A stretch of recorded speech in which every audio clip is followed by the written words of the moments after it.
Now let's write the most important function in this entire model exercise. So we'll be using a nested if function as well. So there would be two ifs, and I will explain you this particular function in as simple manner as possible. So first we'll be building our first if function, and then we'll be nesting it off with another if function. So it will be easier for you to follow along.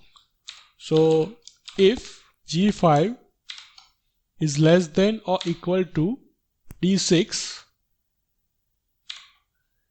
we want the amortization in this month, which is F6 monthly charge. Otherwise we want 0. And let's fix row range for G5, column range for D6, and column range for F6. So we can drag it along, as you can see, and it's showing 0 for April because we're not going to be amortizing it beyond March, as it ends in March. So Jan, Feb, March, so amortization should show Jan, Feb, March, and it should equal to $2,500, which is matching with this our prepayment account. Now this formula is not foolproof. I'll tell you why in a moment. So for example, we'll take another prepayment by copying this particular date range down. So suppose in February we have another prepayment for $1,800, and monthly charge would be $600, which starts from February. So it's paid somewhere in February, and since it is for 3 months, it will end in April. So Feb, March, and April. So this is a correct date range. Now let's copy this formula down. Now see, there is something wrong here. It starts in January as well, which is incorrect. It should start only from February, and there should be 0 here. And this is right because it shows April, so it's correct. So it should start from February and in April. And this May is working fine because we're not going to be amortizing it beyond April. So this is correct.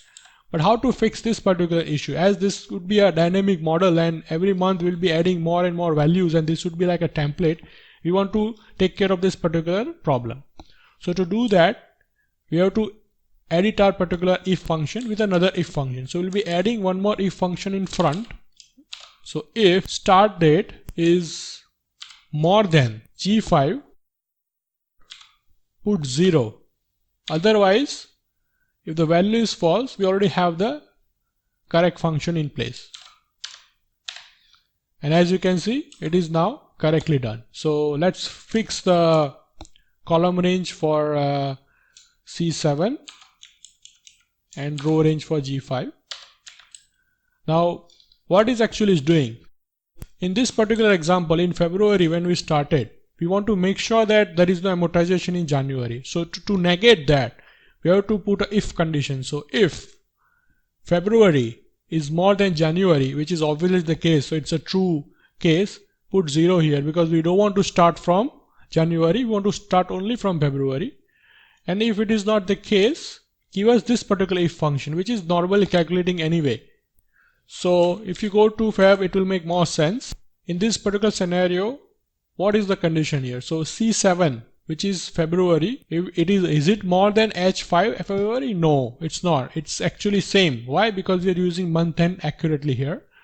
So this 0 condition will not apply here. So it will skip to this particular condition, which is false, which you can find here.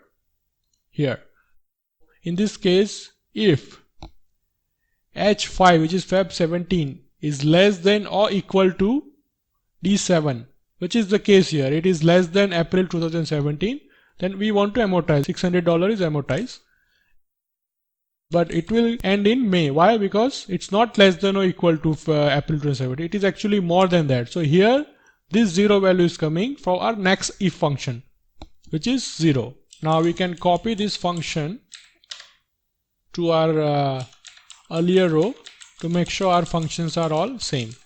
And let's also copy this function till the end of this particular period, which is December 2021. Similarly, we can copy this entire range till row 65 and monthly charge also till row 65. Now it's giving a division error. As you know, it is trying to divide by 0, so it will always have a division error. So to remove that, we'll be using if error function. If error we want simply 0. Next prepayment would be in April for 6 months for $5,000. And since I haven't copied this, so let's copy this down first till row 65 till end of 5 years, so total 60 months. Now since it's starting from April, it will only start from April for 6 months. So if you count, it will go on till September. As you can see, the model is working just fine. And accordingly, let me just populate these particular details for next 5 years, so we can make sure that model is working accurately for next 5 years. So let's take another amortization in July for 6 months. So it's showing correctly, it's starting from July and ending in December, as you can see here, for 6 months. And also the entire amount is also matching, which is 2,500, which should be the case as entire prepayment amount. Now I'll just copy this particular scenario till the end of the model.